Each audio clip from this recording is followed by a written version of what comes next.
podcast number 17, The Irish Samurai, which is we're going to talk about the history of Nioh right now from our historian, our gaming historian, Shinkei. How are you, sir?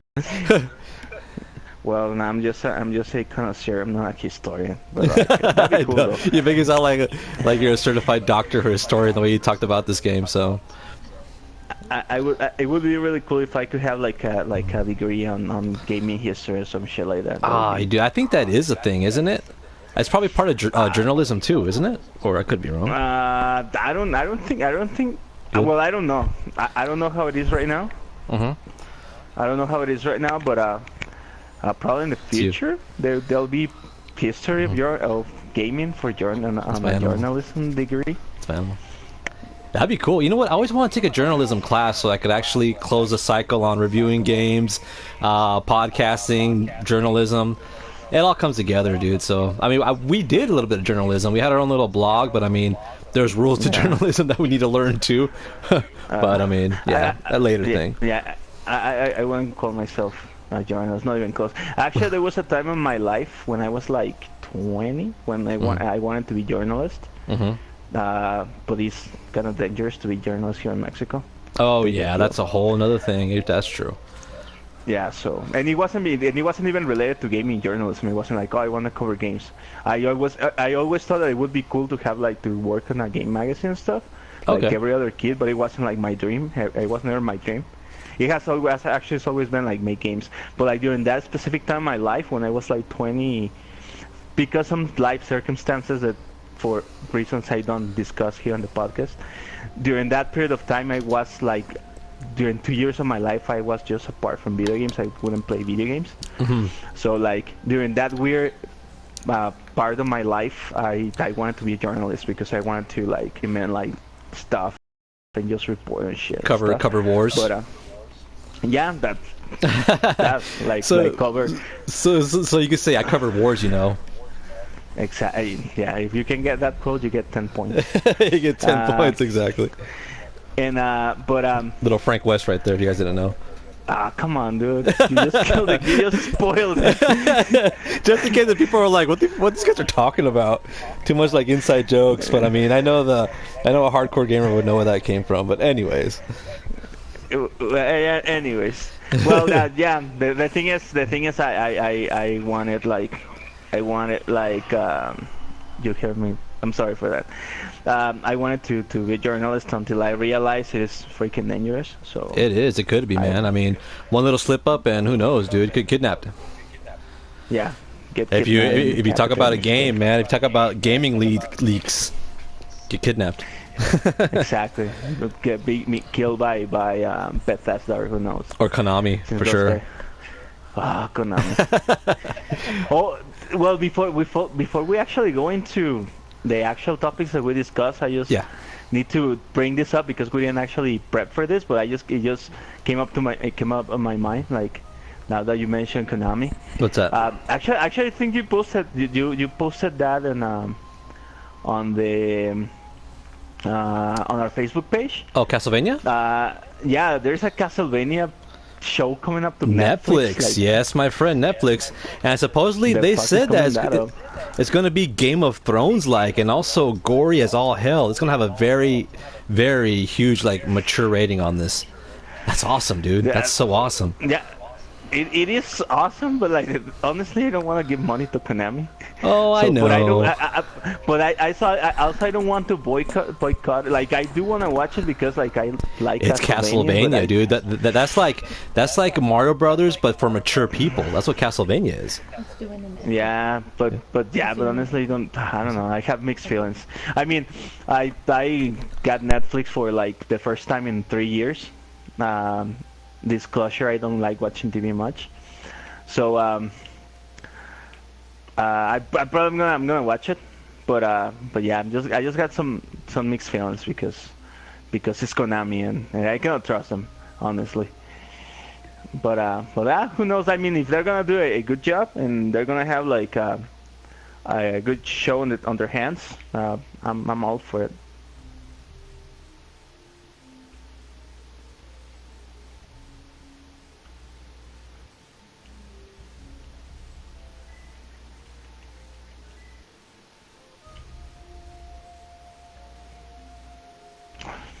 I think you went silent.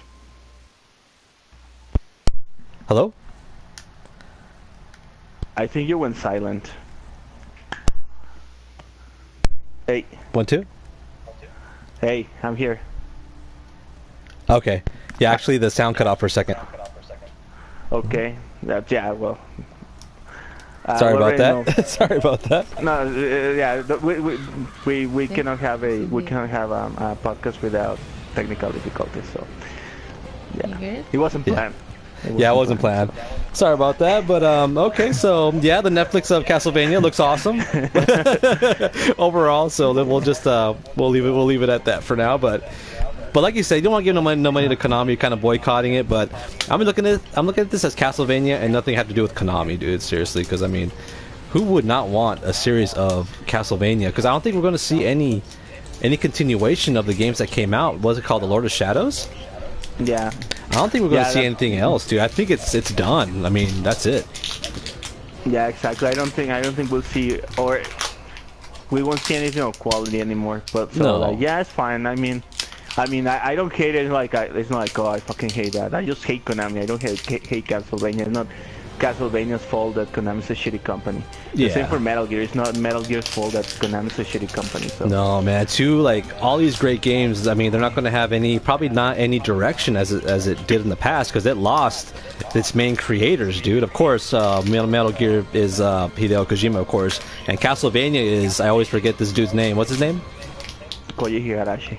Well, he didn't pronounce it. How would I remember it? But yeah, I mean, he's kickstarting his own game now, which is hopefully, I hope, is very, very successful. Hopefully, it doesn't end up like Mighty Number 9. Otherwise, it's game over. It's actually getting more positive feedback than Mighty Number 9. At least they've been. It's Bloodstains, the name of the game. Just if you were wondering. Bloodstains, yes, Bloodstains. At least it's been getting better, and the other thing is the development team has allowed people to get their hands on the game. So I had more faith on this than Mighty Number 9, to be honest. Awesome, dude. We just have to pray that everything will be fine. Yeah, just make sure just offer a couple souls to the old gods. Make sure that the game comes out all right. Okay, so yeah, that was just news out of the left field, because we didn't prep that. Just remember that came out this week. Yes, all that right, was kind of impromptu right there. Impromptu skills. All right, so what do you want to start with? Want to talk about Nioh first, or want to talk about the games that we play? Yeah, let's talk about Nioh, because you brought up a very interesting topic about. I mean, when this game came out, I never knew it was actually part of a real story that's out there. I don't know if it's a part of history or if it's a mythical story. Don't know much about it, but you were explaining it earlier on how this is kind of like a true legend or a myth, right? Yeah. Okay. First of all, obviously the real history doesn't involve demons and ghosts and all that. That'd be kind of cool. But yeah, so meanwhile, I'm going to be playing it. Meanwhile, you talk about the rich history of Nioh, and Nioh, which means the benevolent king, correct? Yeah, that's what it means in Japanese. I googled that. It's not that I know Japanese, so. Yeah, it's like you're from born and raised in Japan. So and also here's the game mode settings that I wanted to show you because you were asking about these, right? Exactly. So I don't know if this is because it's only available for the PS4 Pro or it's available for the regular PS4. I don't know the difference, but. Right now I'm playing it off the PS4 Pro, and you can see here that I was talking about movie mode. That's what I have it on right now. It stabilized the resolution at the frame rate of 30 frames per second. That's what I have it on now. It looks perfect. It looks great. And the next one is movie mode variable frame rate, and it says stabilizes the resolution. That's not enough detail for me. I mean, stabilizes means that probably better detail and graphics and sacrifices the speed, I'm guessing. I don't know. Yeah. It's kind of yeah. The variable it changes resolution dynamically. Okay. To make sure that the frame rate runs stable, but it's on cap, so it can run like below 30 or like above 60. There you go. Technically, it doesn't. It doesn't, according to Digital Foundry. It never breaks that, like those two those two marks, never breaks them. But yeah, it means it seems that it just like changes the resolution dynamically, and then on the action mode it keeps the resolution at, I think on Pro and a TV and a 4K TV, I think it keeps it on 2K with at 60 frames per second, and on 1080p keeps it on 1080p, so per sample of course, and 60 frames per second. Nice. Okay, so that's stabilized resolution. The next one is action mode, the one that I had it on from the beginning, and I noticed that it ran 60 frames per second, but the resolution was not that detailed. Like the anti-aliasing was off, probably. You kind of see like how do you say it? It looked very well. Like the resolution is low. Like you see the smooth edges. You kind of see the square and the smooth edges a little bit. So it still looks great. Don't get me wrong. It's not like I'm playing a 16-bit game or something like that. But I mean, you do see the resolution a little bit off. But I mean, that's if you have the eye for it. But you do see a little bit off. All right. Yeah, that's interesting that they allow that. Actually, actually that's been the idea since the game was presented, like in this new phase. Okay.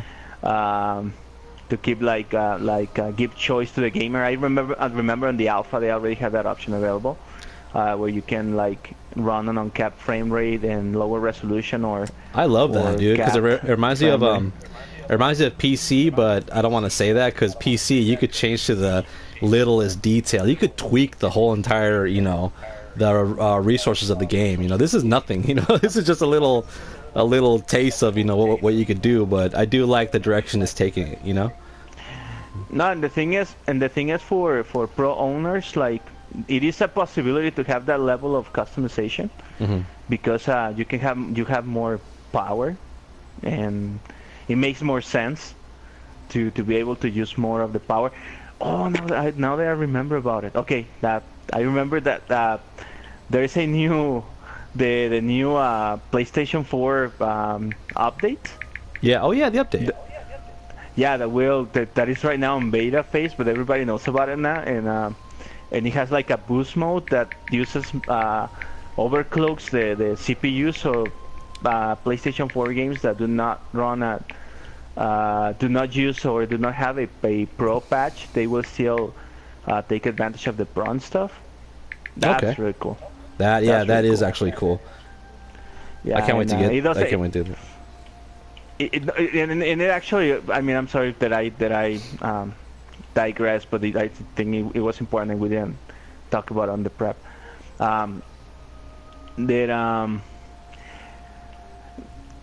Also, well, besides that is really cool if you're a pro owner.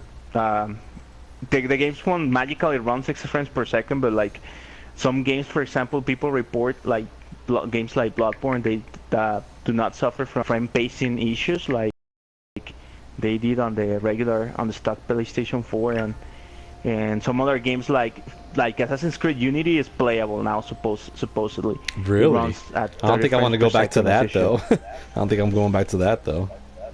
Yeah.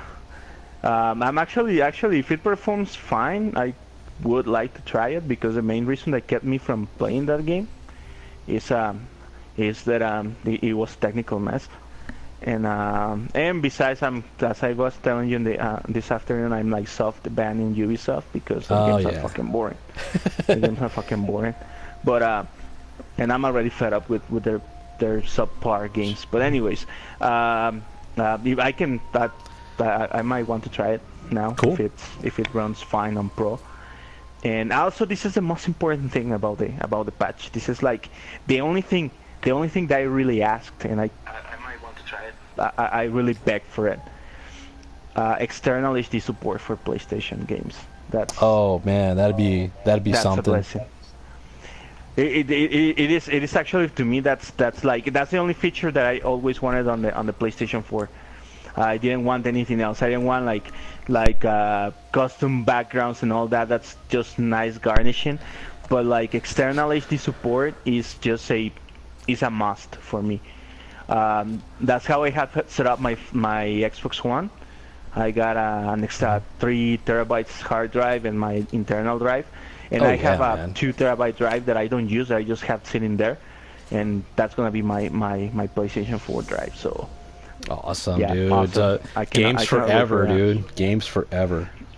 Yeah, and the thing is, if you run out of space, you can just buy a new one, and external hard drives are way cheaper than internal drives. Oh my god, yeah, so, definitely now. I mean, back in the past, it was like an arm and a leg, but now you get them on sale like everywhere.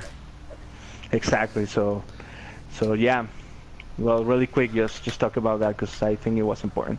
So awesome. Okay, let's get back to Nioh now. Now that I got Nioh, that out of the way, let's get back to Nioh. Now Nioh, I have like I played a little bit already. I played like the beginning part. The beginning is like roughly probably 45 minutes to an hour, depends on how you like to explore. But it's the beginning is very watered down because you don't have stances, you have limited weapons, and it's like the core gameplay of like if it was Demon Souls or Dark Souls, you know what I'm saying? Mm-hmm. But right now I'm on the island and I broke out of some prison, and right now I got to go save the world. So pretty much I'm starting right where the beta starts. If you guys have played the beta before, I'm starting right where the beta starts. So that part was actually creepy. I remember. What's that? That setting on the when the ship crashes and you wake up in the beach. That part was creepy because it was like all raided by bandits and shit. Yeah, I'm actually here right now, dude. I'm right here, and also what else did at the beginning is that there's a lot of what are these called? These red areas. This is where people died. You can see right here like a little red samurai sword, glowing samurai sword. They're called remnants. Or a revenant, sorry, a revenant. You fight the revenant. So whoever died here, you get to fight them, and you get cool items depending on what level they are. You get cool items, and also, even though they're level 1 or 2, they're still difficult. I mean, and the funny part is that you see these littered around the whole area. I didn't know why, because like I'm hovering over this one, and it says how they died, and it says drowned. And I'm like, how in the hell do you drown on this ankle deep water? And as I started running, there's a cliff under this water, dude. You don't see it, and you die. And I died. I was like, oh, okay, that's how they drowned. Duh. Like a dumbass, dude. I'm like, all right. I know about it. Then on the alpha, I actually died. Like, yeah, you can see right here. You can see like, and I'm like, how the hell do they drown? Were they crouching and then they just like, just drown? But there's a cliff right there. They just lay down on the shallow water. Yeah, they just died. I'm like, how the hell do you die? But yeah, that's how they died. So careful. There's a cliff there, and you can't swim. This guy cannot swim. He could be a badass samurai, but he misses the ability to swim, so he can't swim. And that's funny because the guy is a freaking sailor. He should be. Yeah, you're right. He should be a really good swimmer. Should be very, very. Unless they're like, what's it called, One Piece, where there's these pirates that can't swim, the water kills them. That type of thing. Yeah, because the thingy they eat or whatever. Yeah, the thingy they eat. Yeah. All right. So as you can see here, this is the beginning part right here, and the cool thing about this game is that actually we've done this before. This feels like a flashback to the video that we did on the beta. You could find it in our video list, but I mean, we'll explain it again. But I mean, I like the fact that how each weapon has a different stance. High, which is has mostly power output but less defense. Middle is balanced, and low is all about evading and defense. So I mean, and they all have different move sets, so that's pretty cool. So each battle can be kind of different depending on the outcome. So since this guy is like a low level, I could definitely put on high because I mean he's not complicated at all. Like right there, bam, dead. So are you using a katana or another type of weapon? Katana, just a katana. It's the most balanced one. On the latest beta, I pretty much use different weapons in all the betas and the alpha. On the latest beta, I use this like a chain blade. Oh, that thing. You can start out with that. Kagashi or something like that. You can start out with that, dude. Yeah, you can definitely start out with that if you want. That weapon is actually OP, dude. It is. I mean, it's good because I like it, but it's OP because it has like range and on high stance, like you can demolish your enemies. It has like really good combo potential and stuff. So I think that's what I'm gonna be sporting once I get my game. It looks like it has a lot of combos with that weapon. A lot of damage. Well, not really damage output, but like has a lot of combos that could overwhelm your enemy. That's what it looks like, actually. Now there's one thing I want to mention, and actually I've seen some sort of like non-traversy some people upset that this game is so much like Dark Souls. Like for some reason, some people are upset that this game is like Dark Souls. But I'm like, why should you be upset that you get like more games that are like this really cool game? Some It's people like are being just. What are you saying? Sorry. Like, I was gonna say it's like getting upset because like colors are like Doom and like what's wrong with that, right? doesn't make sense. Some people are so, Yeah, they're so yeah. passionate. Like when they like one game, they want that game to be forever what it is, and if it's a copy, it's like a sellout or it's like a fraud, you know, or something. I don't know. But like so this Dark Souls games are like a legitimate subgenre, if not its own genre. As part of the action RPGs, because like they're very particular. They have like very specific mechanics and stuff. And there's been a lot of games coming out on that same vein. So it's not like, and it's actually cool to me. That's actually cool. I'm actually kind of like happy that From Software, like this little company that could, they made this game and it's so huge. And now like there is a lot of games coming out using the same formula.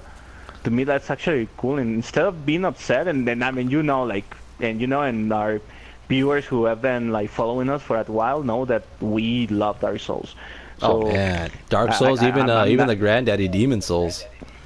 Exactly. Yeah, we started playing Demon Souls. It's not like we don't know what we're talking about. Like we started playing Demon Souls back then. We were there since the beginning, you know, Demon Souls, and that game still is kind of scary to this day. It still kind of holds up the eeriness of the game, dude. I don't know why. Oh shit. Yeah, well, it's because it's a game that's masterfully crafted. Yeah. And, oh yeah. But the thing is, like for example, like with Nioh, like it just feels like, for example, like Dragon Quest to a Final Fantasy to a Dragon Quest, not because like Dragon Quest was the first RPG, like you cannot have this other game, right? So I'm actually just happy that now this genre that I'm really passionate about is flourishing, and we're getting like many more games. Next year we're getting a Cyberpunk Souls game by the guys who made the Lords of the Fallen, which is also a really good game. I actually like that game a lot too. And so yeah, like I actually don't get why people are getting upset just that this game exists. Like to me, it's cool, and I'm happy that actually we're getting more games on this genre. And yeah, just a little thing to point out. A little tidbit. And the thing is, even though like some things are similar to Dark Souls, the flow, the combat is so different that it's actually not.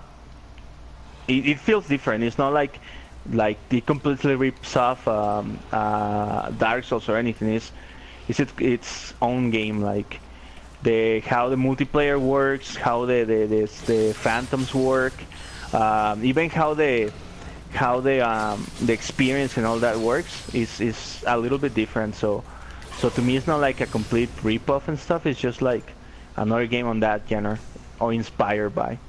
Yeah. No. Yeah. Yeah. Totally agree. Right now, I'm kicking some demon ass, so I'm kind of quiet. No, that's fine. Just go. Okay. So now what we wanted to actually talk about. So there's a very interesting story behind this game. And tell me about that, dude. Yeah, because you told me that there was a movie that I seen that was actually based on this, which kind of blew me away. Yes and no. Okay, there are two things of the story of this game that are interesting. The development story of the game, like where this game came from, and actually like where this game is based on. All right. So first, the historical facts about the game. Of course, there are no demons and there are no like ghosts and Japanese monsters and all that, but the main character, the name is William Adams, and he's an Irish. He's indeed a Western samurai, and he actually did exist, and he actually not only existed, but he ranked very high on the samurai elite, like back in the day. And the guy has a really cool story behind it. Actually, it's probably not as fantasy base and stuff, but it's actually really cool. So I don't know like all the facts because again I'm not a historian. I just know like a little bit of it. Yeah. So this guy was a pirate, and he was in a pirating mission and trying to stop like some Portuguese ships that were going to the east. Spaniard. Yeah, you're right. Because that's in the beginning. Yeah, yeah, exactly. Like they were trying to stop the Portuguese trade with the east. And the thing is, this was on the 1600s, so Japan was like this very foreign land. Like it was like these like aliens, like this completely weird and exotic culture and stuff. So these guys, like it was a group of pirates who were like trying to disrupt, or they were like hired to disrupt the Portuguese trade with Japan or somewhere like that. And I don't remember exactly how it went, but like everything went alright, and they their ship got destroyed, and they were just like drifting on sea, like few of the people who survived were just drifting on sea and stuff, and some of them died, and just a very few group of the pirates survived, and they reached Japan, some place in Japan. The thing is, by then, the Japanese were friends with the Portuguese and Spanish people. Right.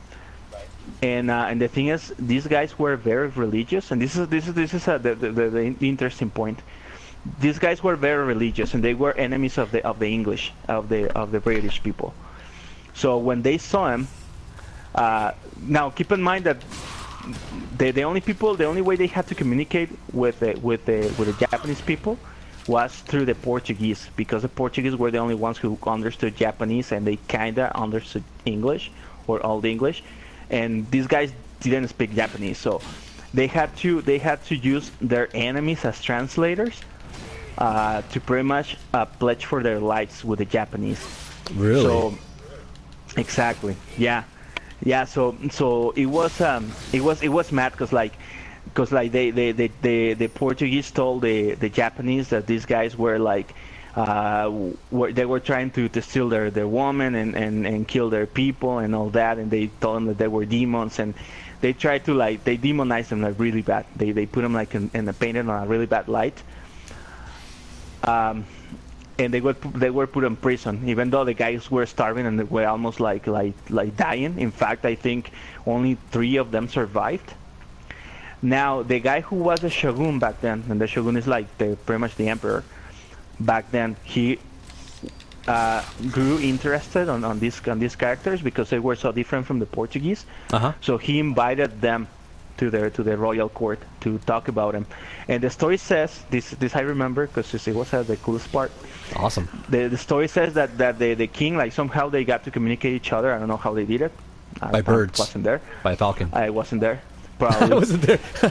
They said that they were so engrossed on the conversation, and the Irish people telling about, or William Adams telling about their story, or like where they came from and how the people in Ireland were and the British people were, and like their travels and that, and the shogun was so engrossed on their story that they were speaking for days, and he kept them as their guests on the royal court for days, because he was so engrossed and so like interested in their story, and he was like he was enamored of the stories that were telling him.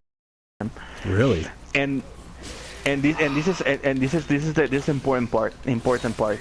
As I mentioned before, the Portuguese and the Spaniards, they were very religious, and something that they did, and they did that here in Mexico and there in California too, they are like brought Christianity them, and they use kind of use like indoctrination and stuff to turn people into Christians, and they are starting to use their Christian laws and just judge people under their Christian laws and stuff. And the Japanese weren't very happy about this, and the shogun was actually very upset, and he didn't like Christians because they were taking a lot of power from him and influence from him, and a lot of people was joining Christianity. And I'm not shitting on Christians, all right? I'm just saying the story how it is. Yeah, it's all good. all this full disclosure, I'm not religious. I'm atheist. So, but I'm just telling the story how it is. So whatever. Go and tell the Japanese it's not my fault that they don't like it. So, but the thing is, the Irish back then, or at least these guys, they were not religious at all. So he liked that. So he kind of like formed an alliance with them because these guys were not religious and they were actually enemies of these people. And they and the guy like the shogun adopted them. They taught them on the ways of the samurai and stuff, and they fought battles together and stuff, and they dropped the Christians of Japan. And actually, not only dropped the Christians of Japan, they actually turned the people who were Christians into not being Christians anymore. And it wasn't like they convinced them; they pretty much killed them. So they dropped this foreign religion of the land. So the guy won so much respect from the shogun and from the other warlords that he was attained the highest rank within the samurais, just behind the shogun. And he was one of the few people who was allowed to speak to the shogun directly on his demand. Like he could go to the court and say like, hey, I need to talk to the emperor, and he was allowed to do so because like he was that hardcore. High. Exactly, he was that high, like ranked that high in Japan, and he's like in some place he's like revered as a great hero and all that. And he even though he was born in Ireland, he died Japanese. So yeah, that's the story of this guy. This is where he comes from, and yeah, he's a real actual historical figure. He didn't fight demons and yokai and all that because those things don't exist. I mean, it's such a cooler story though, right? It is a really cool story. Actually, I think it would even make a really cool game or a really cool TV show, to be honest. The real factual story. Surprised I haven't picked up on that yet. And that links into the second part of the story of Nioh, the game. So there's something important or something to notice here. If you thought that Final Fantasy 15 took too long to come out, oh god, how long did this come out, dude? I think you told me this. Do you know when this game was announced? This was the first game. This was the first game announced for the PlayStation 3, and it was announced for the PlayStation 3 when the PlayStation 3 did not even exist. Are you kidding me? This game was announced in 2004. No way, dude. On the Tokyo Game Show 2004. Oh my god. And it wasn't even announced as a PlayStation 3. Where they just showed like they did like the kind of like the Watch Dogs thing when they showed this like really like amazing, cool looking art and whatever and trailer, and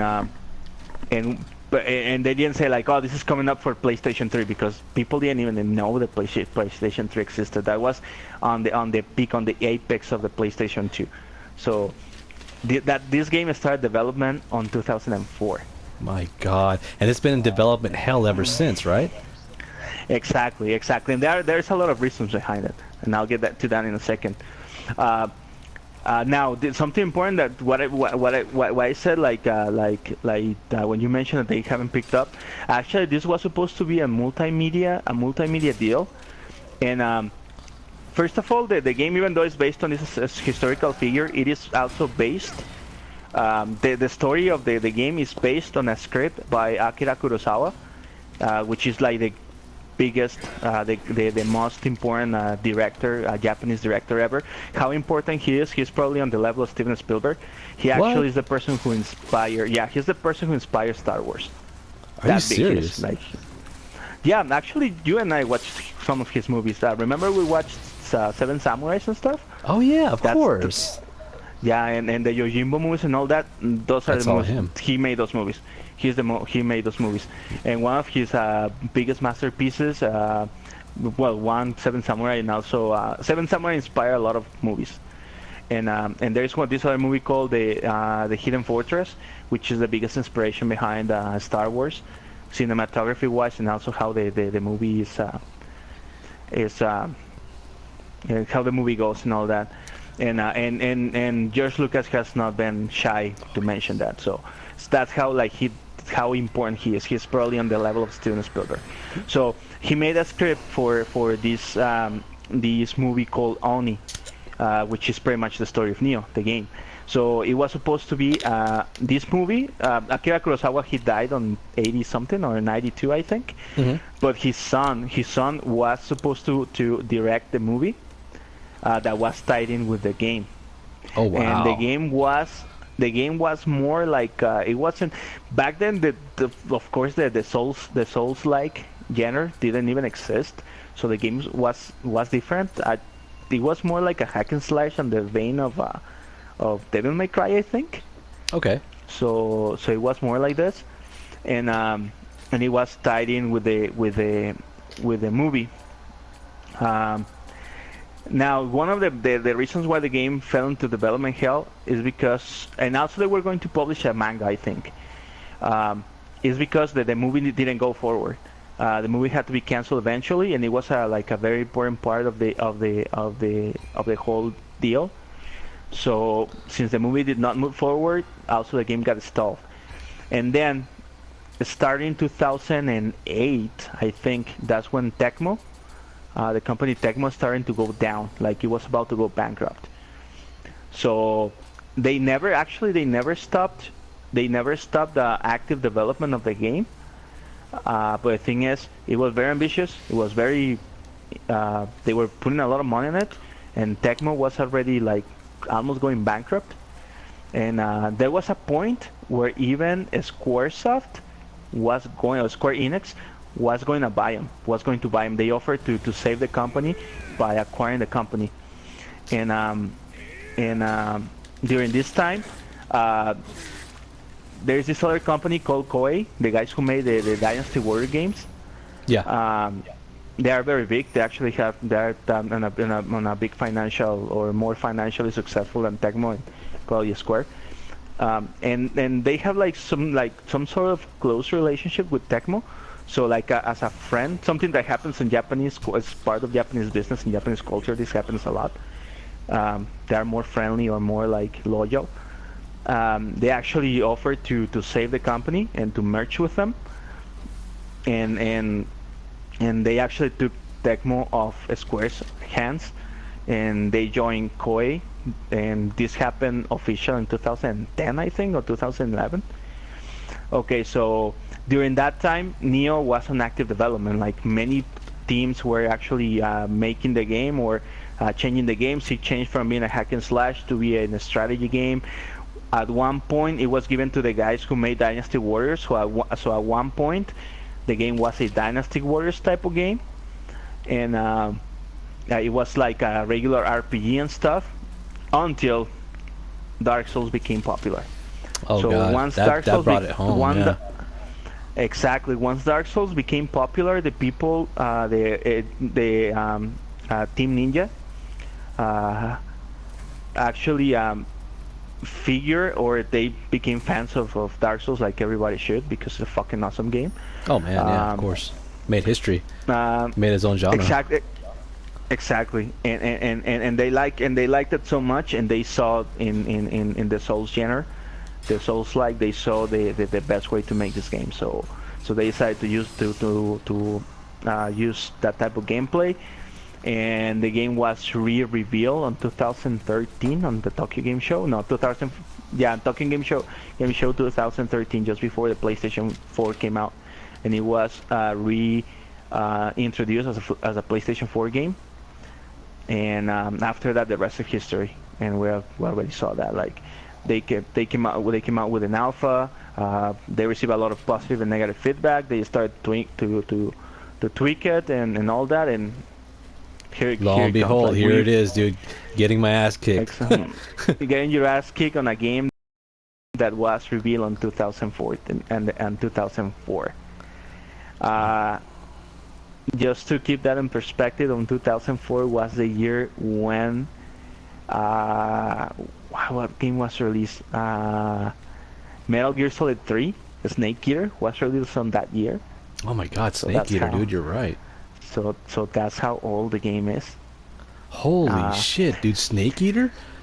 I was in Manzanillo at the time.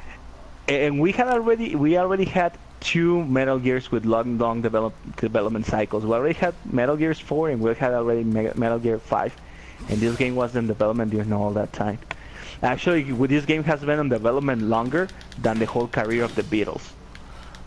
The only game that has been released, because there are some other games that have been vaporware on development hell for years and probably never exist.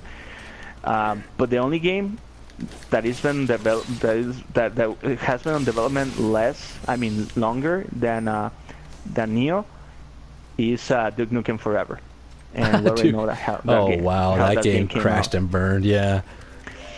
And the thing that actually makes me happy, and this is a story that I actually also learned actually by the first alpha. It's not something like I've been actively known about Nioh my whole life. No, it's something that I just learned about like when the alpha came out, and I read about it on GameSpot, I think, and that's when I got interested in the game. I mean, on the story behind the game, but something that makes me happy is this game has been receiving raving reviews. Like, it's just actually I think it's just behind Yakuza 0, which is an awesome game on the score, and it's like it's a score like very high up there, and people are praising it.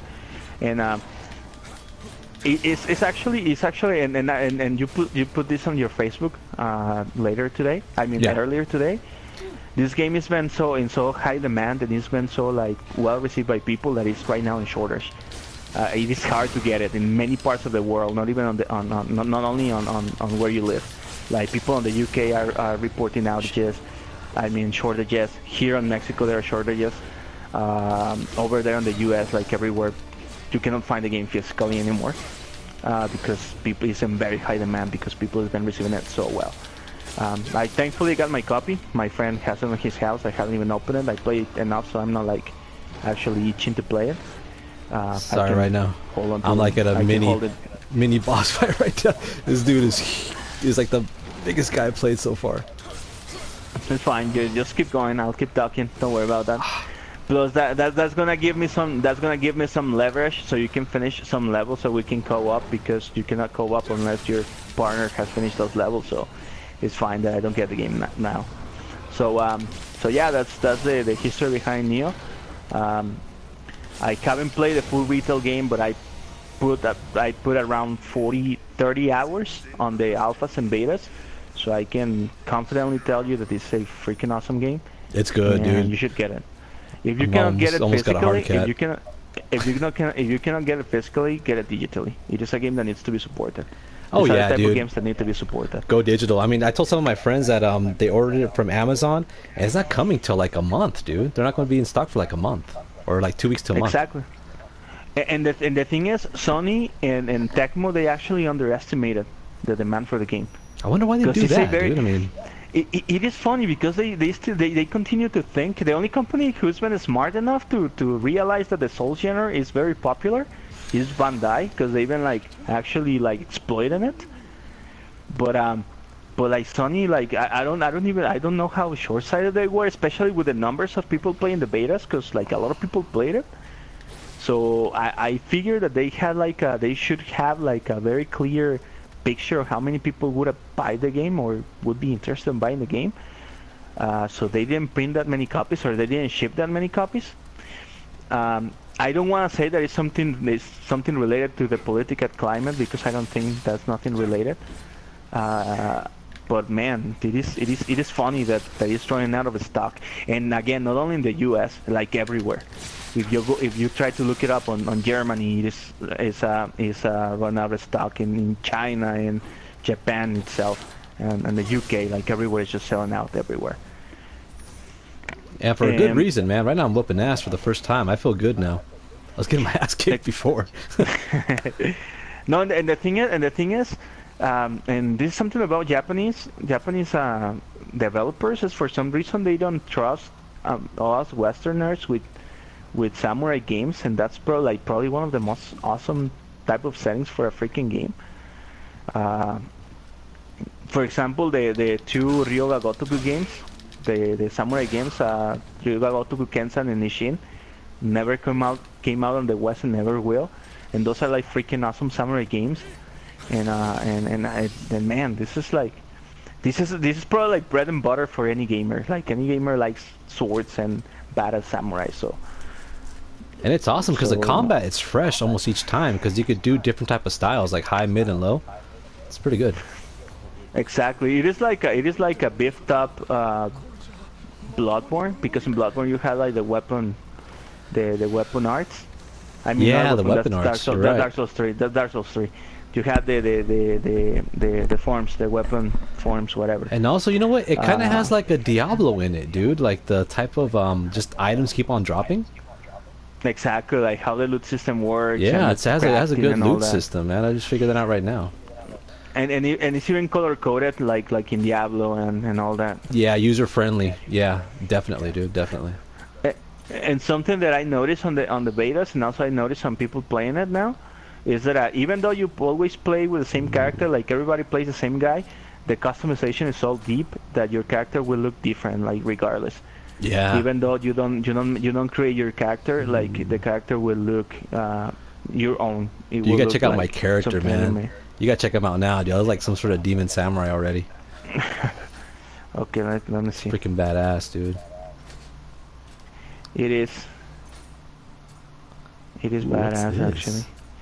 Got some nice armor. Oh yeah, man, look at that, dude. Look, I'm all decked out. I'm like ready for the last boss. Yeah, right. Something really cool too that I noticed when I was playing is the way the weapon customization works and the weapon crafting works allows you to, like, if you find a weapon that you like at the very beginning, you can keep improving it, so you don't have to like just drop it and leave it behind. The guy who sold me this game was telling me tips. He's like, if you find a bow and you're high level and the bow is low level, you get that bow and you acquire it to your level and have it as strong as you. He was talking about that, and I'm like, what? I was like, I didn't see how that works because I didn't know what he was talking about, but yeah, now it makes sense. Because there is this sub experience bar called the familiarity. Each weapon has it, so it's like a level the weapon has, and the more you use it, the more familiar you get with it. So you get better with it. And also even that, when you get to with the guy who with the smith, you can, if you get higher level weapons but lower familiarity because you never use them, you can fuse them. So you like infuse the level of the higher level weapon into the lower level weapon that you were using, and you can improve it. So you can keep the first sword that you find on the game, you can keep it until the end, and keep it as a viable weapon. Which is also cool. Something that Dark Souls is something also that Dark Souls does, but it's more I won't say crude because it's also very very nuanced, but it's more straightforward. On Dark Souls and Bloodborne, you use the different type of rocks to improve your weapons and stuff, and you level them up. But it's more cut dry. It's just like you take it to the smith and he makes them better. Here, right. You have to use them so your character gets familiar with the weapons, and after that you can improve them by using materials or using other weapons and just fusing them together. So it is. And actually, if you start to dissect the game by mechanics, it's a very, very, very, very complex game, if you think about it. Dude, it is. You know what I noticed right now? I just got like in a little samurai battle, and I noticed that they try to use the same like if you're doing low, they want to do low attacks. If they're doing low attacks, it's best to take high or medium, and it kind of deflects their low attacks. So it's kind of like rock paper scissors. Exactly. It's because they try to use the best stance to counter yours. Exactly. Yeah. So that's kind of weird. So you got to really keep an eye on the enemy. Exactly. I don't know how the story is again because I haven't played the story of the game. Mm-hmm. But like I think Ninja Team Ninja, they actually focus more on the actual fighting mechanics, which they are experts because they make Dead or Alive and also Ninja Gaiden. That alone, my God, that had pretty good combo system actually. Exactly. So I think they used all their expertise to craft a good, very complex fighting mechanics than other things. So I feel that the game might have some shortcomings on probably level design and stuff that might not be as good as Dark Souls. But I feel that the combat is way more polished than Dark Souls. And I don't like using those type of wording because I don't want to be taken as a shield for Nioh. It's just that that's how I feel. Well, judging from this, dude, it's the combat is way more intense, man.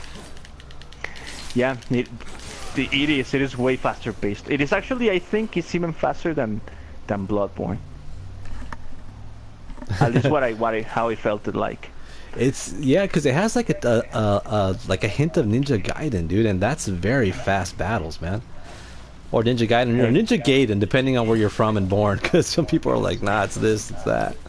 That's like Ryu and Ryu, dude. Like, I don't even know anymore. It's neither. Have you watched The Wizard? It's neither. Yeah, of course, The Wizard with Savage. What's his name? Fred Savage. Yeah. Do you remember what the guy says?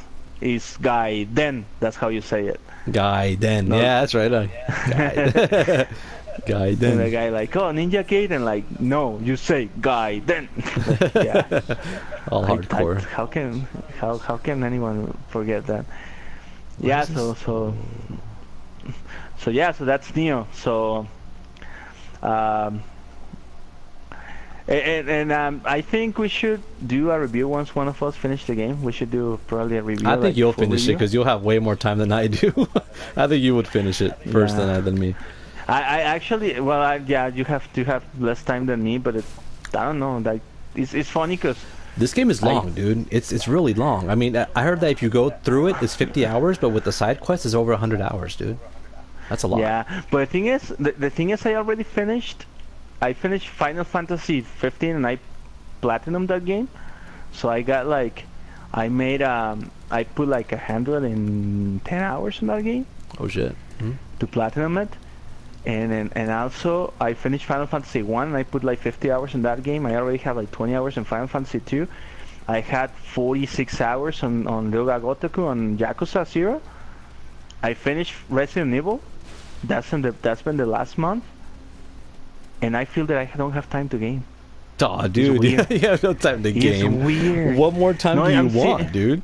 It's weird. I was actually talking to one of my colleagues about this the other day. I'm like, dude, I feel because when we used to work together, we actually had like actually less time because we worked more days and more hours. Yeah. Oh yeah. So I had less time, but I finished more games. Yeah, that's weird, dude. Because I could have slept less.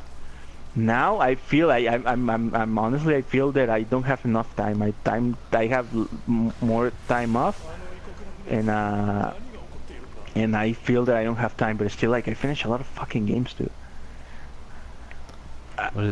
It's just odd. It's odd. Well, I gotta consider that I also had like a week long vacation, and I platinum a couple games. So oh yeah, you platinum. So if you platinum a game, you have a lot of time in your hands, dude. If you could platinum a game.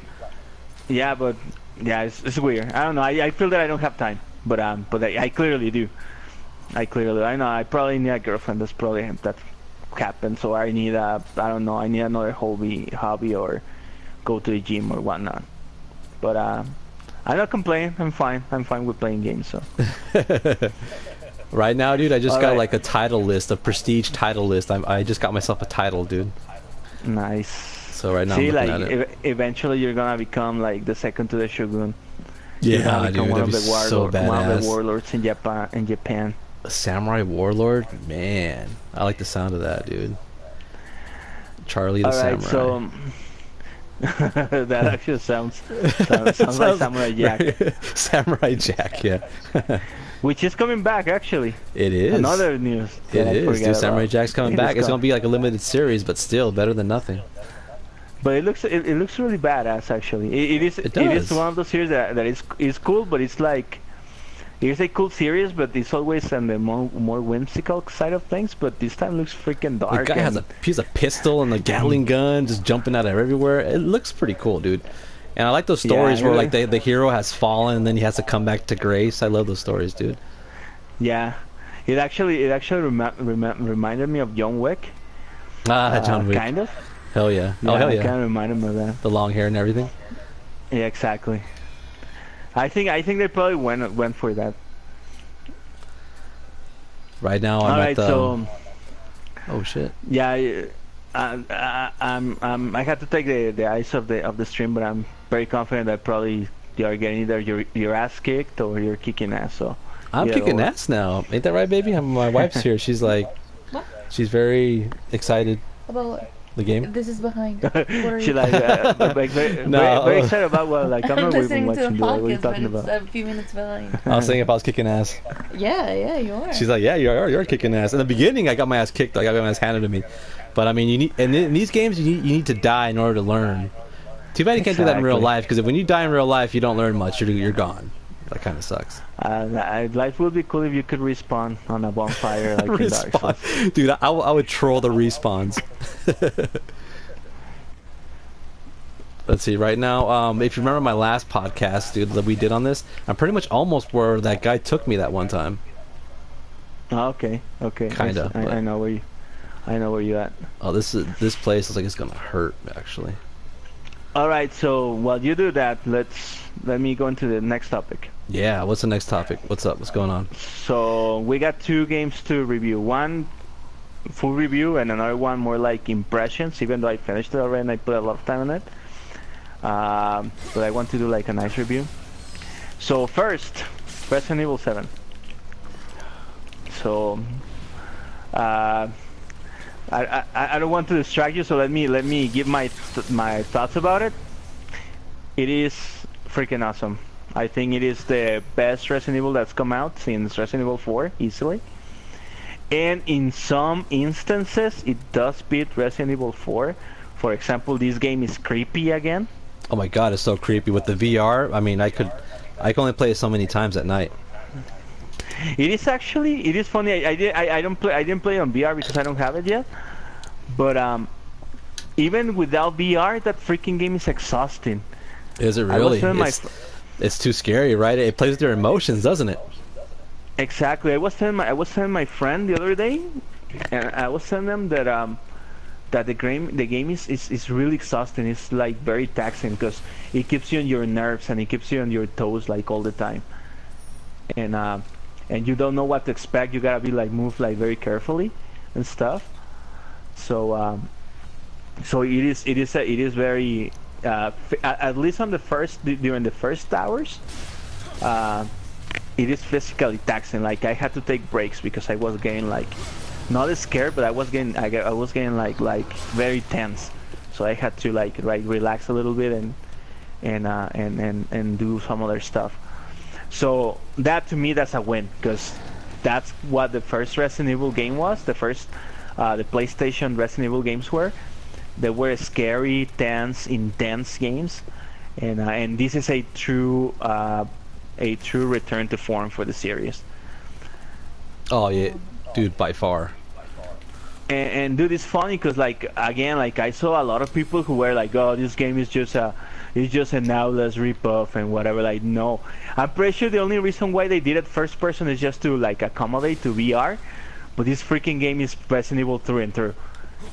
It actually feels like playing Resident Evil 1, and it's not like something like, oh, it's probably nostalgia talking because I just fucking finished Resident Evil 1. So if you play them back to back, it's like it feels you're playing Resident Evil. Right. Yeah. I mean, I heard that it does fit in the story well, doesn't it? Or some people say it does, and some people are like very iffy about it. I don't know. I heard two sides of the story. You haven't gone far, and I don't want to spoil it because this is one of those games that actually I minded not being a spoil because I got some really nice surprises. But it does tie really nicely with the previous games, and it is a sequel. It's a sequel through and through. Awesome, dude. Because at first I like, dude, is it gonna like stray apart from all the other ones? All those years of zombie slaying and all that. I'm like, damn, that would suck. Yeah. Something to keep in mind is like the main enemies. There's a lot of combat, something that is deceiving because on the demos that came out, there were not much combat. But this game is combat. It's like, again, it's like you're playing one of the original Resident Evils, either 1 or 2 or 3, or Code Veronica. So you have that much combat and stuff, and weapons and stuff. But it's cool because in the first person perspective makes it so, I don't know how to put it, but like, even though like the guy you play with, he's an everyday man, so he's not like a super soldier or like Chris Redfield or Leon, like a seasoned veteran. He like doesn't know what he's fighting against, and then you already know on the intro like how he gets, like what happens to him. Oh God, yeah. Yeah, so you have like this guy who is not like a combat veteran or stuff, like trying to survive this like gruesome situations, and for example, the first person perspective makes it so intense that when you're in combat, if you miss a shot, even though like you can aim and stuff, and actually feels natural, it doesn't feel like you are fighting against the radical, at least on non-VR mode. But it's so intense that if you miss your shots, it's because you are like you get nervous, or you get like tense, and you just miss your shots, like how it would be in real life. And also like how everything is on your face. Yeah. Like everything is so gross and dilapidated, and does all these like gruesome imagery, and everything is on your face because of the first person perspective. That also makes it like elevates the horror that Resident Evil is known for to a different level. It really does, dude. You're definitely right on that. I mean, if you have like if you listen to the sounds of the game, you're always watching your back, dude. It feels like something's always watching you, man. It's eerie. Exactly. This is one of those games. That if you have a surround sound system, I highly recommend you play with a surround sound system if you have it, instead of playing with headphones. I would normally recommend a scary games with headphones, but these you gotta play with surround sound. Yeah. Because honestly, like sometimes I had my puppy playing with me, and she would get like startled by the sounds of your dog? Things happening around.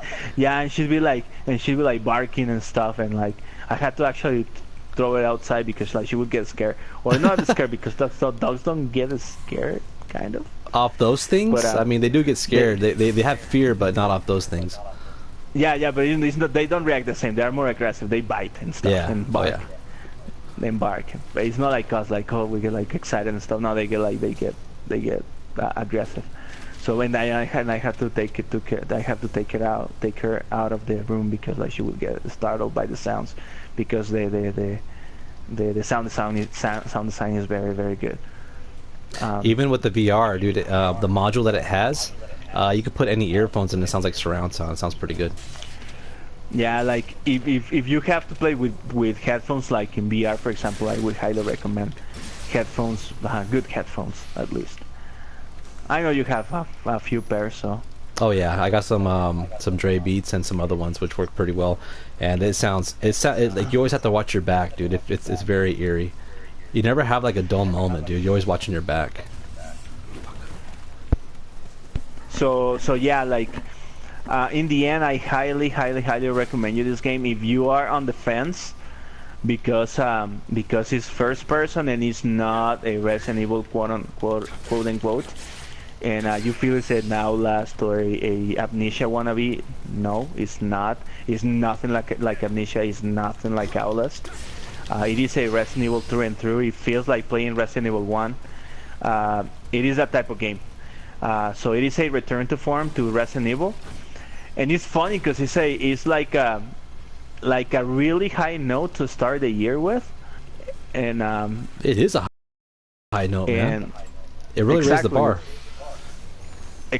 Actually, this year has started really good. Like all the games that have come out, they've been good. They've been excellent, dude. I haven't seen a dud. Well, except for one game, but it's a remade. But like Dream Drop Distance, I didn't like it. Kingdom Hearts. Yeah. But then again, yeah. that came out a while back, so that's not really a first, a release, a big release on something. But anyways, that's another story. Yeah, I actually didn't get it. I'm waiting until March when the whole thing is dropping on PlayStation 4 to get it. Yeah. But yeah, like I highly recommend it. I highly recommend you, Charlie, to finish it. So I will. I'll play some tonight, maybe, if I'm not scared. So to go through there. if you guys care, feel free to give me a call. So I can come for you. Shinke, help me. I'm alone. Tell Caro not to troll you, because I can imagine like being trolled while playing that game sucks. So. Oh my god, in VR. One time she scared the hell out of me, dude. I was playing what's it called? The Rush of Blood. What's it called? Dawn. What was it? Dead Till Dawn. Something Dawn. Until Dawn. Until Dawn. Rush of Blood. I was playing that, dude, and like she poked her head in my room, and I saw it from the corner of my eye. Scared the shit out of me. Damn. Yeah. Yeah. Don't. Don't do that while you're in VR. Oh man, no, it's like when you are a sleepwalking person and they wake you up. And I heard that's like the worst startle ever, man. I heard that you sometimes you can't come back from it. Like a heart attack or something. I think VR should be the same. People it should. I should lock my door. Yeah, people should be punished for trolling other people while playing on VR. It is shitty. I think although I think your wife wasn't trying to troll you though. Probably she just like wanted to see what's up. So. I highly doubt she wanted to do that, because she's not like that. No, she's not. She's not that much of a troll. Hell no.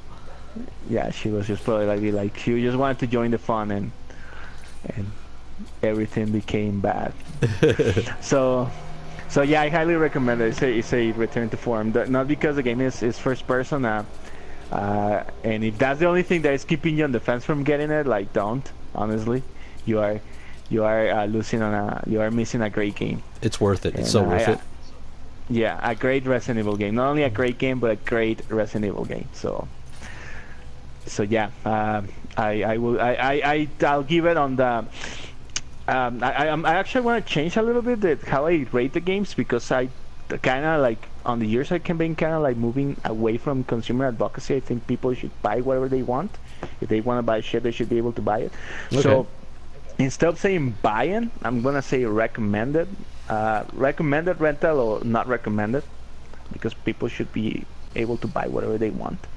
I shouldn't tell you what to buy or what not to buy, so I will give it a recommended. So yeah, that will be my final rating. Awesome. And actually, I want to wait until you finish VR so you can tell us your thoughts on VR too. Oh, dude, it's fun, man. VR is like one of the ways to go. Points. Yeah, I mean, first I want to play it on VR, and then I'll play it on Madhouse on the original controller. Yeah, well, that's something I've been avoiding. I don't want to go there. Yeah. Why, Madhouse? You don't want to do that? I don't feel like I still got the guts to go there. All right, so and one other game that I want to talk about briefly, because I want to do a full review. Something I've been playing like a madman for the past week and a half. What's up? And that's Ryoga Gotoku 0 or Yakuza 0. Ah, Yakuza, nice. Yeah, it's okay. There is a funny thing about the Yakuza games. Those are the games that people always say, and I'm one of them. That since PlayStation 2, when the game came out, it's like, yeah, I'm gonna play that game eventually, but you never play. For some reason, like a lot of people are like that. Like, yeah, this is one of those games that looks cool. I wanna play it, but you don't play it. So and because of that, and for some reason, the game has not stuck or has not hit hard on the West. Sega has been really stringy about releasing it here, and we had missed, as I mentioned earlier, we already missed two of the better entries, Ryoga Gotoku Kensen and Ryoga Gotoku Ishin, who are like the real story of two real badass samurais, the best ever samurais. We missed them because they never sold well here in the West, and because fans were very vocal about it, Sony decided to give it a second chance. along with Sega, and they brought Yakuza 0, which by fans of the series is the best game of the series. I have only played part of 3, part of 4, and this one, and as far as I can tell you, it is much better than 4 and 3, easily. So nice. And the cool thing is, this is the best point to start. Like, it is the best way to give it another chance to this series, because this is a prequel to everything. One of the things that and this is one of the reasons why I think people don't get into this series, and they keep saying that they want to get but they never, is because the game has a huge backstory and a huge lore, and if you want to start playing on part 4, you're gonna get missed, because you're gonna miss a lot, because you don't know who the characters are, you don't know like the setting, and you won't get attached to the characters as much if you haven't played from the very start. And going back to the first game is kind of rough, because that game hasn't aged that well. Besides that, it's hard to find. The first 2 games are hard to find. But this game is the perfect point of entry for newcomers, because it's a prequel to the whole thing. In fact, on the first 2 games, they talk about a lot of things that happened during this game, and that you never knew. Like, actually, your people never actually knew what they were talking about, and now they talk about these stories and these big events in the past. So it is the best point to entry. It is a very, very badass game so far, and I want to elaborate a little bit more on my actual review. But right now, this is the game, the bar which I set my game of the year.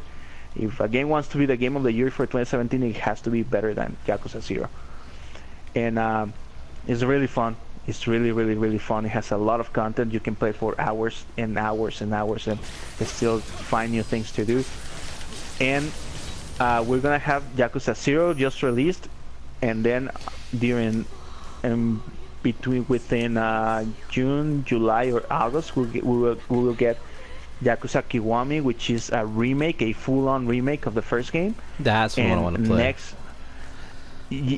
Next year we're gonna get Yakuza 6, which is like the ending of the story of Kiryu Kazama, which is one of the most badass and likable characters in gaming. I bet he is. Yeah, and dude, I highly recommend it. So I'm gonna make a full review in the following days. Hopefully. Please do, man. I do want to see the full review on that.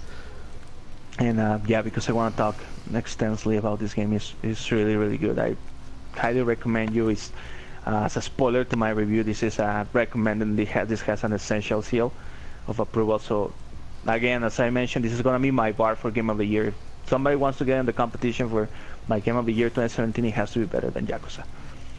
That simple. So yeah, those are my quick thoughts on that game, my quick impressions, and yeah, it's a really badass game, and it's also getting on short supply, because thankfully the game has been selling well.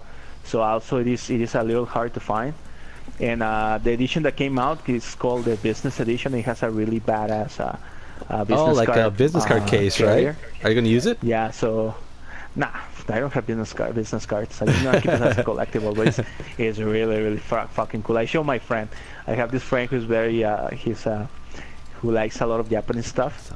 And I was trying to sell him the game. Like, dude, this game is this and this and that. And I show him the business card carrier case, and he was like, dude, that's a fucking badass. Like, dude, and this is only like what comes with the game. This, if you like Japanese stuff, if you are a weeaboo or not, or you're just a Japanophile like me, this is a must play. You must play this game. If you like badass people, you gotta play this game. It's just a very badass game. In fact, once we're done with the podcast, I'm gonna jump in and play a few minutes before I go to bed. So, yeah. Nice, dude. I wish I would have bought that instead of Kingdom Hearts, but I mean, I'll get it eventually. Yeah, you should, especially if you plan to get Kiwami, because it'll give you some really cool backstory. Ooh, nice. Because I mean, I've seen some reviews, and a lot of people's like, if you don't like the gameplay for some odd reason, or if you don't like the graphics, whatever, you'll fall in love with the story. That's what I heard. I heard people play it for the story. Yeah, and this is one of those stories that made grown men cry. I can tell you that. and not only in one place, like in many places. It's a really, really good. It's actually the story is so good that if you make a movie out of it, it'll be a really good movie. It is a very, very, very badass movie, a badass story. The characters, it is okay. It's something I wanted to. Okay, it is. I was telling somebody the other day, some of my colleagues the other day, that there are very few games that I consider perfect. In fact, even Final Fantasy 15, which was my game of the year, 2016, I don't consider that a perfect game. I can find nitpicks and I can find faults to that game. There are very few games that I consider perfect. Super Mario 3, Legend of Zelda: Ocarina of Time, more recently Bioshock and Mass Effect trilogy. Those are games that I consider perfect games, and this game is. I don't want to sound like I'm overselling the game, but I consider that this game is a perfect game. Really? Because there is no downtime. There is no. You don't. Every time that you spend with the game, you enjoy it. Dude, I heard there's some funny ass mini games, dude. I heard like the girls wrestling, and then like after that, if you don't think it gets weird, it gets like weirder, the mini games. Exactly. There are a lot of things. When a game has to be serious, the story is very serious and heart wrenching. When it has to be funny, it is funny as hell. I heard it. Yeah, I heard that. I laugh my ass off at things. The combat system is really freaking badass. If you are craving for a beat 'em up, old school like Street of Rage and Final Fight, this game is for you. It is a beat 'em up. Like the combat system is a beat 'em up. If you like Japanese RPGs, this game is a freaking Japanese RPG, even though it's a Japanese mafia. But it's a Japanese RPG through and through. If you like funny games, this is funny. If you like drama stories, this has a very very dramatic story. There is no, I cannot find it. The only faults that I can find in the game are technical, and they're not like that bothersome. It has some screen tearing and some like you get stuck in some places, but it's not like your game crash or like you get like hard stuck on things and you just have to restart the game, or corruption. Nothing like that, just minor technical things that I can nitpick. The game, even though the graphics are not like the art style is not mind-blowing, it's so realistic that it looks really good, it runs really well, it plays really well, it has a really freaking awesome story. It has awesome side missions. They're probably rival, if not surpass in some cases, the ones on The Witcher. Oh wow, that's something to say.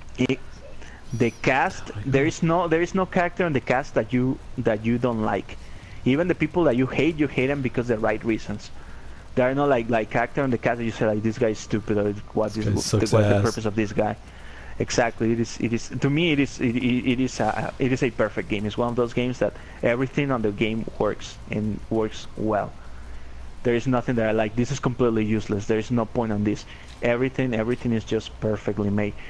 Another game that I can mention that I can say is perfect is Dark Souls, for example. So yeah, like highly recommended. I'm gonna elaborate a little bit more on stuff in my review. So I don't want to burn all my bullets right now on that. But yeah, like if you are, do you want to pick a game? Pick Yakuza 0. That's nice. One game, and also it's a game that needs to sell because I really want to see more games being released on that series. It is that good. It is that good.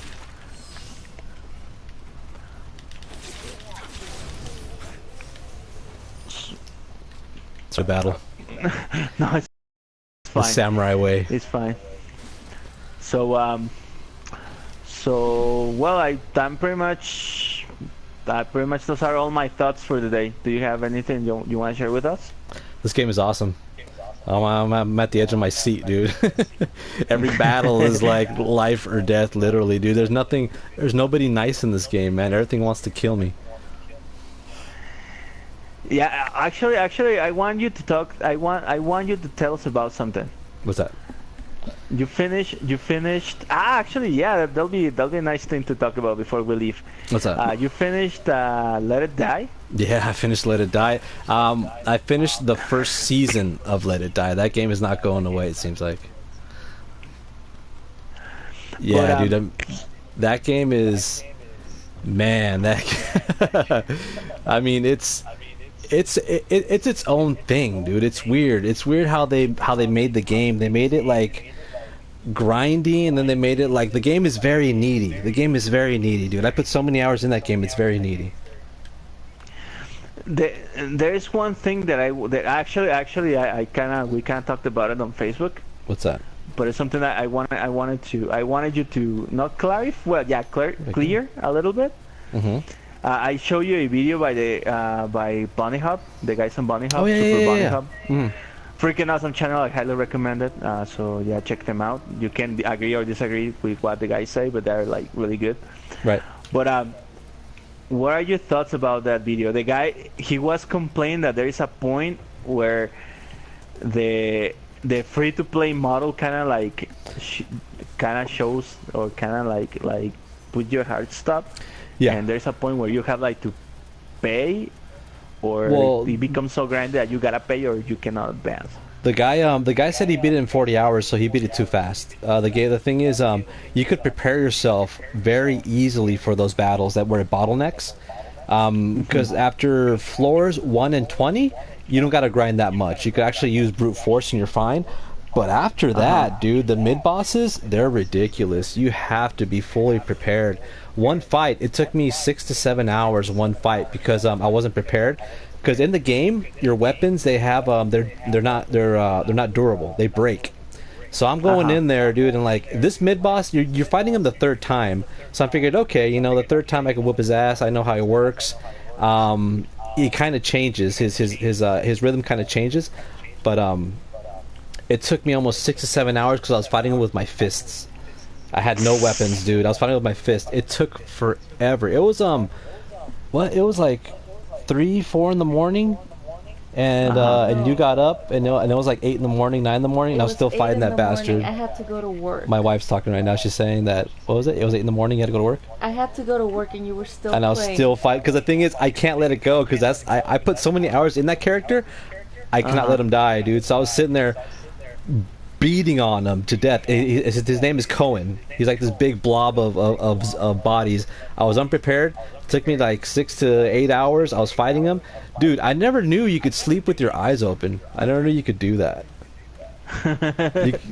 It's weird, dude. I was it's weird, like, because I was sitting there and then like I would daze off, but I wasn't asleep. Like, it was the weirdest thing, dude. I never thought you could do that. So I learned something new about myself. Thanks to that game, I learned more about myself. Thanks to that game. You were so freaking high on adrenaline, right? Oh my god, dude! It was a weird experience, dude. I've never done that before in a long time. I mean, I probably did that when I was like 17. Last time I did that, dude. Not when I'm like a grown ass man. I don't really play for like that long, that early in the morning, all nighter, dude. No. Man, that's. I don't know what to think about it because like the game is it's fun. It's Suda. It's fun, and like I told you before, dude. Once you get the mechanics down and like you want to go further and further, and the one reason I loved Demon Souls and this game is like it goes to the point that the farther you go, it gets to the point that there's a point of no return because you're so far from the checkpoint. Anything can happen, and that gives you like a small like adrenaline rush each time you battle something. So I really did like that aspect of the game. And exactly that's my point. Like, for example, one of the things for me, like the Souls games are slow burners. I like to overpower my characters and just overpower my characters and just steam through the game. But for me to reach a point that I'm comfortable, I got to grind for like at least 40 to 50 hours. Yeah, dude, and to me, like, it's too much. No, and I have fun, but the way you describe it, it's like it feels like that, but at the same time it feels too extreme even. Yeah, dude. So, I mean, and the thing is that the game is very needy. Like, I didn't know how it worked. You know how the game works at level 20 because you learn about tiers. Because I remember my first tier character, you could maximize him to level 10, and he's already maxed. So when I was getting to floor 20, floor 10 to 20. I was dying by getting one hit, and my character was maxed. I'm like, what the fuck, dude? Am I going to play like one hit death? And all of a sudden, I started reading up, and you got to buy these level 2 tiers. When I say buy, you buy them with death medals. You don't buy them with cash or anything. No, you buy them with in currency money. So once you buy a new character, you have to grind him to go through levels 10 to 20. And then when you reach level 20, you got to get another tier character and grind that guy to his max. So it's a lot of hours, dude. It's freaking a lot of hours. I have a question about that. Well, not about that, but like, how much money you spent in the game? And be honest. I have already put money in that game, even though I don't play that much. Oh, you do play it? Yeah, I did play it. Oh, okay. I mean, I haven't even gotten to the first boss, to be honest. But I did put money. I bought like a $20 pack. So. Yeah. The thing is, I bought the same pack. You have to buy the pack that gives you the elevator access. That's a must. You need that elevator access. Yeah, because I wanted to ask about that. Like, what about like, what's the deal with that? With the nice elevator. That's a must, because if you know, each elevator costs money. Like floor 1 is like 500 metal, and the higher you go, the more it multiplies how much money is for each level. So it adds up, dude. It really adds up. So once you get that express level thing, the day pass or something like that, if you pay like 15, you get a whole month of it, and they give you free tattoos and stickers, which gives you like buffs, which is well worth it. You need that, because I started farming, and when you farm, you need to go to different levels in like sequential order sometimes. Like I was getting the trans, what's it called? The mushroom that makes you invisible. You could farm that from like level 11 to 12, and you get the slow mungus and level. What was it? Level 24 to 25. You get the slow mungus, and you just got to go back and forth to each level, and you start. And plus, you got to start farming metals too. And I had like 3 weapons which were like already Ultima like weapons, dude. They were already next tier. Ascended. When you have an ascended weapon, it turns like gold, like a gold color. I had 3 weapons that were gold color, and they did massive damage, dude. So that's do they wear out too? Like you can just break them too? Yeah, they wear out, but much slower though. Okay. But they do wear out though. Okay, so and you said you spent like $20 on the game. Yeah, like 15 to 20. Yeah, because the elevator access is a must. And after that, you get death medals by doing special quests. Quests are like go kill these many monsters at this level, collect this many mushrooms, and also do a lot of the death metros. Because when you're fighting another country, it says, oh, you're fighting Italy, or oh, you're fighting Spain. Like you're actually fighting people from there through Death Metro. You're invading their hubs, and if your state wins, California is like fucking 2-20 or like 20-2. They lost like twice, and they're winning, dude. But everybody's hitting California, and once you win, you get death medal, and you got to start farming your own death medals. And the game is very needy, dude. It's very needy. Okay, yeah, well, I don't know, because like I can see, and knowing you, I know like if you dedicate that much time to a game, the game is good, but the way you describe it, it is very, I don't know, like a chore to play, like a second job kind of. But the thing is, like, yeah. I said, I know when you put that much time on a game, it's because the game is worth. You just don't waste time on games. So I don't know. I might get back into it once I'm finished with all the games that are coming out. Yeah, you played. I mean, the thing is, I just wanted to know what was at the top of the tower. I really wanted to know, dude. And the fact is that going through all those obstacles, it's a cool story. Like how it. Well, there isn't much of a story in it, but you know how it, like in Dark Souls, it tells you like a little bit of explanation, and you kind of go with it, right? Yeah. Something like that. But I mean, at the end, it's so Suda. It's so Suda 51, dude. If you know what I mean. Yeah, I actually saw the end and you posted it the other day. Oh god, dude. I'm like, what? And the thing is, there's a little, I don't want to say Easter egg, but you see where I'm back at the arcade, and you see that he puts a second part of a pyramid on top of the table. Now, it seems like that pyramid is 4 parts. And actually, my wife came up with this. She's like, what if the first part of the pyramid is 40 levels? The second part of the pyramid could be like, what? 30? Or no, 20? 40, 40, and 20. 40, 40, and 20. Like each level has its own levels of floors, and then it makes a pyramid, which is like the top pyramid, which is the end of the game. Which. Oh, I see. See. Does it have like a new game plus type of thing? Or, yeah, it does. It has a new game plus. It does. It's called the title changes. It's called Survival to the Top or something like that. The title changes. Okay. But the main hook to keep playing it is that eventually you will have season 2, right? Exactly. All right.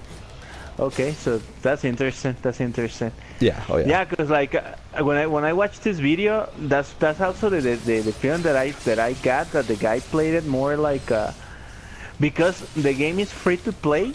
So that means that the development team, they want you to play it as much as possible. Yeah, they do. There's some parts that really piss me off in the game, actually, dude. Like at any time, if you have a lot of money, it attracts people to go invade your hub, and they take your money. Yeah. So yeah. that's annoying, but there's a way around that. You got to spend your money accordingly. So.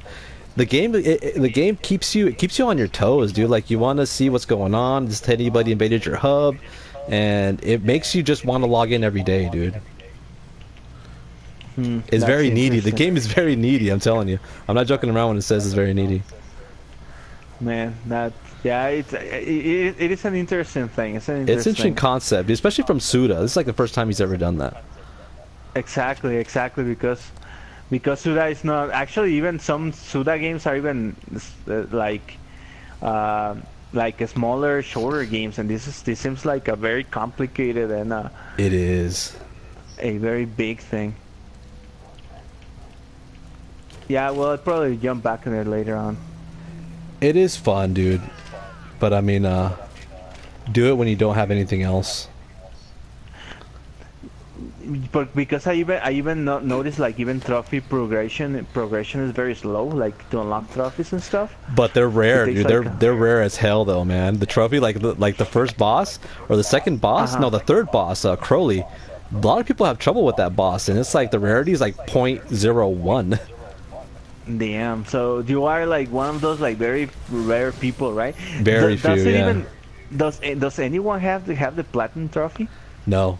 I haven't seen a platinum yet on that game. It's very difficult, dude. The game is not for everybody, dude. The game is not for the faint of heart, dude, for sure. Yeah, I can tell that. And one last question, because I'm actually falling asleep now. Yeah, no problem. Do you remember on the video that I showed you, the guy was talking about this boss that was pissing him off? Which boss? This one girl that had like a puke ray or something like that. I think so. Why? Is it really that hard? Like how the guy says? Because he said he spent like 6 hours grinding and stuff, and like first it was very difficult until he got a point to a point where he could like beat it really easy because the game is not that well balanced. Yeah, the game really it bottlenecks or it chokes around level 20 to 30. It gets very difficult. The game smacks you in the face and says, "Hey, dude, be prepared for what's ahead." And after that, it does get a little bit easier. Actually, that's kind of weird how that happens. Yeah, because I think what it does it bottlenecks. It does. And big time. It does want you to spend money. It does. It scares you. Like, you need to be ready. And then and I don't think it's because Suda is a bad game designer. I think it's deliberate. I think they do really want you to hit a wall at a point.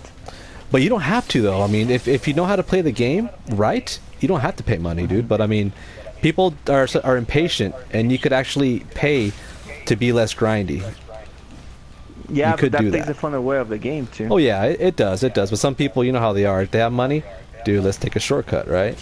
And let's see what and let's see what's on top of this tower. It's like me with a Street Fighter. Like I have not unlocked all the characters because you do really need to be good at that game and you need to play a lot of it. But I'm just stubborn and I'm not gonna stop until I unlock him eventually all of them. I don't want to pay a I don't want to pay a dime, and not because I don't want to support Capcom. I support them by buying them games, but I mean, like, you have to earn those things. And, no, and plus, it's not because not even that, dude. We were raised where you beat a game and you get a secret character. You beat it again, you get another secret character. Remember Marvel vs. Capcom 2? All those games. You remember that? Exactly. Actually, what I was gonna say that's exactly what I was gonna say. You see, we're from the same generation. Exactly, because that's how I was raised on the gaming, the gaming sphere, by unlocking things, by having to earn things. Yeah, dude, that's old school way, man. That's the best way. Yeah, always. All right, so I think we should call it a night because I'm actually falling asleep. So. Awesome, buddy. So, right now I'm you know what? Right now I passed where we died at the beta. No, you haven't seen the boss there? No, I haven't got that far. Yeah. No, I think he's a guy with a ball and chain or something, right? Yeah, I'm not gonna I've seen him like in previews, but I haven't gotten to him yet. I don't want to be blamed for that. I don't want to be blamed for you being spoiled, so that's fine. I'm not gonna say anything. It's gonna be Ryu Hayabusa. What's his name? Hayabusa? Yeah, it's gonna. Ryu Hayabusa? Yeah, Ryu Hayabusa. That's what it is. Ryu Hayabusa. It's gonna be a Dead or Alive girl. I just shot somebody, and they're you know how the ragged how you call it? The ragged. No, the ragdoll feature. The ragdoll when they die, they look like all ragdollish. What's it called? The ragdoll. Yeah, the ragdoll. Yeah, ragdoll. I shot somebody and they ragdolled off the bridge. It just looked funny. Awesome, dude. So yeah, I mean, that's pretty much our podcast. Hope you enjoyed it. And sorry I didn't talk much, just because right now I'm trying to survive this demon world, save the world. So that's my priority here. It's fine because this was actually a long conversation. We've been probably 2 hours. Really? With the Nioh conversation, we're already 40 minutes in. And the thing is, I'm almost done with the first level too. So I mean, this is kind of like a little walkthrough. So if you're watching, you're welcome. There you go, guys. Now you know how to at least kind of have beat the first level. There you go. So, nice. So don't feel that you don't get anything from our podcast today. Exactly. Cool. All right, guys. Well, as always, like, subscribe, and if you stayed with us for this long, thank you so much. We really enjoy your presence. Yeah, and please give us suggestions on what you want us to do. If you want us to do some more reviews or more podcasts often or whatnot, let us know. And you mentioned something about doing a smaller podcast in Spanish, right? Oh yeah, we might actually do that tomorrow for the game For Honor. Yeah, that's right. So we'll do that. I guess I don't give a shit about, but I'm gonna play just because. Let's just play it, dude. It's free for now. Let's see what happens. Exactly. I'm gonna play because I love you guys. I wanna give you a second Spanish podcast with For Honor. There you go. What a good man. I'm You're a giver. Nioh. You're a giver. I'm Nioh. I'm a benevolent king. Or that. Yeah, or that. Awesome, buddy. So, all right, guys. So, we'll talk to you or see you guys tomorrow. Yeah, we'll see you on the flip side. Thank you for watching, and we love y'all. Love y'all. Bye. Peace. Let me see. I need to find a safe place so I can actually, because you can't pause this game. Just like. Yep. Let me see.